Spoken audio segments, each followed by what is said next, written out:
আজ আমরা কুরআনের এমন কিছু আয়াত নিয়ে কথা বলবো যা নিয়ে আমাদের ধারণা হয়তো পুরোপুরি বদলে যেতে পারে। মানে এমন একটা ব্যাখ্যা সামনে এসছে যা শত শত বছরের প্রচলিত বিশ্বাসকে রীতিমতো চ্যালেঞ্জ জানাচ্ছে। আচ্ছা, একটা ব্যাপার কি কখনো খেয়াল করেছেন?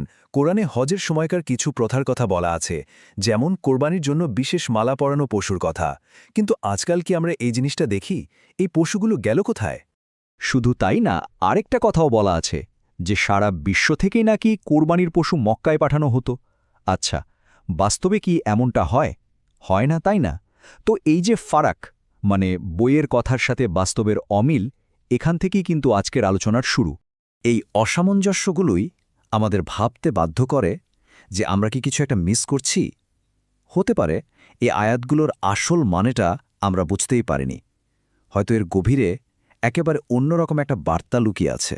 তো এই নতুন ব্যাখ্যাটা বোঝার আগে চলুন চট করে দেখে নিই যে আমরা এতদিন ধরে কি জেনে এসেছি, মানে এহরামে যে প্রচলিত নিয়মকানুন আছে সেগুলো। সাধারণত আমরা জানি এহরাম হচ্ছে হজ বা ওমরার সময় একটা বিশেষ পবিত্র অবস্থা। মানে ওই সময়টায় হজযাত্রীরা কিছু নির্দিষ্ট নিয়মকানুন মেনে চলেন, বিশেষ পোশাক পরেন। ব্যাপারটা বেশ পরিচিত। এই এহরাম অবস্থায় অনেক কিছুই করা যায় না, যেমন চুল নখ কাটা যায় না, ঝগড়া করা যায় না। কিন্তু যে নিষেধাজ্ঞাটা আমাদের আজকের আলোচনার জন্য সবচেয়ে জরুরি, সেটা হলো যে কোনো ধরনের পশু শিকার করা একদম নিষেধ। এই পয়েন্টটা কিন্তু মনে রাখতে হবে। আচ্ছা, এতক্ষণ তো আমরা পুরনো কথা বললাম, এবার আসুন আসল আলোচনায়। যে নতুন তত্ত্বের কথা বলা হচ্ছে সেটা বলছে সমস্যাটা আমাদের প্রথায় না, সমস্যাটা হলো অনুবাদে। ভাবুন তো একবার, যদি এমন হয় যে কয়েকটা আরবি শব্দের ভুল অর্থ করার কারণে পুরো ধারণাটাই ওলটপালট হয়ে গেছে। যেমন ধরুন হুরুমুন শব্দটা, আমরা এতদিন জেনে এসেছি এটার মানে হলো ইহরাম, মানে হজের ওই বিশেষ অবস্থাটা। কিন্তু নতুন ব্যাখ্যা বলছে না, হুরুমুন মানে হলো নিষিদ্ধ বা ফরবিডেন, এবং এটা কোনো অস্থায়ী ব্যাপার না, এটা একটা স্থায়ী আইন। শুধু হজ করার জন্য না, বরং সব মানুষের জন্য, সব সময়ের জন্য। তাহলে প্রশ্নটা হলো, যদি এই আয়াতগুলো হজ নিয়ে না হয় তাহলে এগুলো কি নিয়ে? আর এখানেই আসছে সবচেয়ে বড় চমকটা। এই নতুন ব্যাখ্যা অনুযায়ী এটা আসলে একটা বিস্তারিত বন্যপ্রাণী সংরক্ষণ আইন। হ্যাঁ, ঠিকই শুনছেন, একটা universal law for wildlife conservation. চলুন কিছু শব্দের নতুন অর্থগুলো দেখি। যেমন সাইদা মানে আমরা জানতাম শিকার, নতুন ব্যাখ্যা বলছে না, এর মানে শুধু বন্যপ্রাণী বা ওয়াইল্ড গেম। আল হাদি মানে কোরবানির পশু না, বরং রেস্ট্রিক্টেড অ্যাক্সেস বা সংরক্ষিত এলাকা। আর সবচেয়ে ইন্টারেস্টিং হলো আল কালাইদ, যেটাকে আমরা মালা পরানো পশু ভাবতাম, সেটার আসল মানে নাকি চিহ্নিত বা সুরক্ষিত এলাকা, অনেকটা আজকের দিনের ন্যাশনাল পার্ক বা ওয়াইল্ড লাইফ স্যাংচুয়ারির মতো। তবে সবচেয়ে বড় চমকটা সম্ভবত কাবা শব্দটা নিয়ে। এই ব্যাখ্যা অনুযায়ী এই সংনির্দিষ্ট আয়াতগুলোতে কাবা বলতে মক্কার ওই পবিত্র স্থাপনাটাকে বোঝানো হচ্ছে না, বরং এর মানে হল যে কোনো সুরক্ষিত অভয়ারণ্য বা প্রোটেক্টেড স্যাংচুয়ারি। চিন্তা করা যায়, এটা তো পুরো ধারণাকেই বদলে দিচ্ছে। আর শুধু তাই না, এই আয়াতে একটা পরিষ্কার আইনি ব্যবস্থার কথাও বলা আছে। মানে কেউ যদি এই আইন ভেঙে চোরা শিকার করে তাহলে তার শাস্তি কী হবে। 3টে ধাপের কথা বলা আছে।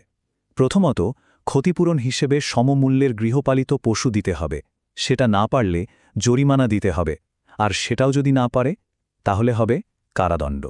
মজার ব্যাপার হলো, এই আইনটা শুধু ডাঙার প্রাণীদের জন্য না, এটা সমুদ্রের জন্য প্রযোজ্য। আয়াতে বলা আছে মাছের প্রজননের সময় উপকূলীয় এলাকায় মাছ ধরা যাবে না।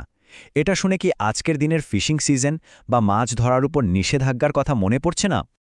আরও কিছু দারুণ ব্যাপার আছে, যেমন সায়ারা শব্দটা, যার মানে আমরা জানতাম ভ্রমণকারী, সেটা নতুন মানে হতে পারে পরিযায়ী প্রজাতি বা মাইগ্রেটরি স্পিসিস।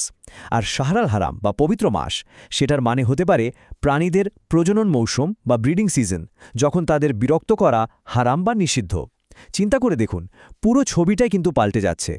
তো এই সব নতুন ব্যাখ্যা, এই সব নতুন অর্থ, সবগুলোকে যখন আমরা একসাথে জোড়া লাগাই তখন কি দাঁড়ায়? আমরা এমন একটা উপসংহারে পৌঁছাই যা এই আয়াতগুলোর উদ্দেশ্য নিয়ে আমাদের এতদিনের ধারণাকে একদম উলটপালট করে দেয়। মূল কথাটা হলো, এই আয়াতগুলো আসলে হজকর্যেদের জন্য কোনো অস্থায়ী নিয়মকানুন নয়, বরং এটা হলো গোটা মানবজাতির জন্য একটা চিরস্থায়ী আইন। কিসের আইন?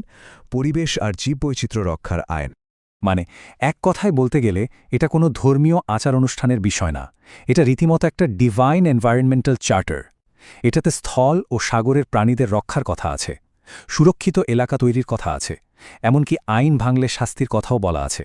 আর সবচেয়ে অবাক করা ব্যাপার কি জানেন, এই যে নীতিগুলোর কথা বলা হচ্ছে, বন্যপ্রাণী রক্ষা করা, প্রজনন মৌসুমে মাছ না ধরা, ন্যাশনাল পার্ক তৈরি করা, এই সবগুলোই তো আজকের আধুনিক আন্তর্জাতিক সংরক্ষণ আইনের একেবারে ভিত্তি।